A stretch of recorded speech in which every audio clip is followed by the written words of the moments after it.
বাংলাদেশ ক্রিকেটে একটি প্রশ্ন বারবার ফিরে আসে, নতুন ক্রিকেটার তৈরি হবে কখন? উত্তরটি যতটা সহজ, বাস্তবতা ততটাই জটিল। কারণ সুযোগ আসে, কিন্তু সেই সুযোগের সদ্ব্যবহার হয় না। সম্প্রতি জিম্বাবুয়ের মতো দলের বিপক্ষে ঘোষিত ওয়ানডে দলটি আবারও সেই পুরনো বাস্তবতারই প্রতিচ্ছবি হয়ে উঠেছে। প্রতিপক্ষ জিম্বাবুয়ে হওয়া সত্ত্বেও মুস্তাফিজুর রহমান, তাসকিন আহমেদ, লিটন দাস কিংবা অন্য প্রতিষ্ঠিত ক্রিকেটারদের দিয়েই একাদশ সাজাতে হয়। তাহলে নতুনদের জন্য দরজা খুলবে কবে? একজন আন্তর্জাতিক মানের ক্রিকেটারের সামর্থ্য কি জিম্বাবুয়ের বিপক্ষে প্রমাণ করতে হয়? এই প্রশ্নের উত্তর যতটা ক্রিকেটীয় তার চেয়ে বেশি পরিকল্পনার। বাংলাদেশ ক্রিকেটের অতীত দেখলে একটি বিষয় স্পষ্ট হয়ে ওঠে। একসময় অপেক্ষাকৃত দুর্বল প্রতিপক্ষের বিপক্ষেও তথাকথিত পঞ্চপাণ্ডব নির্ভর দল নামানো হয়েছিল।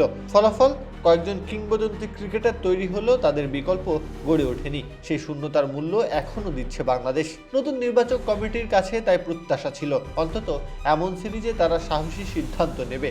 কিন্তু ঘোষিত দল দেখে মনে হয়েছে পথ বদলালেও দর্শন বদলায়নি।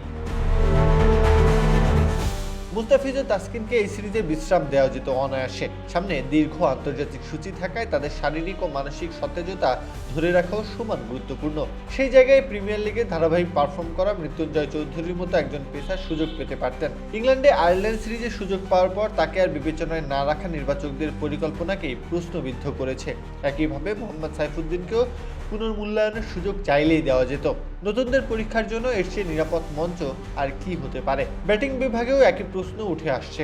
সাইফ হাসানের সাম্প্রতিক ফর্ম নিয়ে সংশয় রয়েছে। বাংলাদেশের সীমিত ওভারের ক্রিকেটের ডানহাতি ওপেনারের সংকটও নতুন নয়, অথচ ঢাকা প্রিমিয়ার লিগের সর্বোচ্চ রান সংগ্রাহকদের একজন শাহাদাত হোসেন দীপু বিবেচনায় এলেন না। তরুণ মাহফিজুল ইসলাম রবিন কিংবা জাওয়াদ আবরারের মতো ক্রিকেটাররাও ভবিষ্যতের সম্পদ হতে পারেন।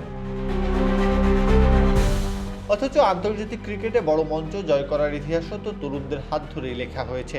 সাকিব আল হাসান কিংবা তামিম ইকবালও ক্যারিয়ারের শুরুতেই নিজেদের জানান দিয়েছিলেন। একইভাবে তানজিদ হাসান তামিমকে বিশ্রাম দিয়ে পারভেজ হোসেন ইমনকে সুযোগ দেওয়াও ভালো সিদ্ধান্ত হতো। ঘরোয়া ক্রিকেটে ধারাবাহিক পারফর্ম করেও তার মতো ওপেনার আন্তর্জাতিক দলে জায়গা না পেলে পারফরমেন্সের মূল্য কোথায়? এই প্রশ্ন থেকেই যায়। মিডল অর্ডারেও বিকল্প ভাবনার সুযোগ ছিল। লিটন দাসকে বিশ্রাম দিয়ে আফিফ হোসেনকে ফেরানো যেত। বাংলাদেশের 4 থেকে 8 নম্বর পর্যন্ত ব্যাটিং লাইনে বাঁহাতি ব্যাটারের অভাব দীর্ঘদিনের। আফিফ সেই ভারসাম্য আনতে পারতেন। অনেকের দাবি 2027 বিশ্বকাপে সরাসরি জায়গা নিশ্চিতে র্যাঙ্কিং পয়েন্ট অর্জনে ঝুঁকি নেওয়া উচিত নয়। অথচ অস্ট্রেলিয়া, ইংল্যান্ড কিংবা ভারত শক্তিশালী প্রতিপক্ষের বিপক্ষে নয়, তুলনামূলক দুর্বল দলের বিপক্ষে নতুনদের সুযোগ দেয়। কারণ তারা জানে ভবিষ্যতের দল গড়ে ওঠে পরিকল্পিত পরীক্ষার মধ্য দিয়ে, শুধুমাত্র জয়ের ধারাবাহিকতায় নয়। প্রত্যহ কাব্য, খেলা ৭১।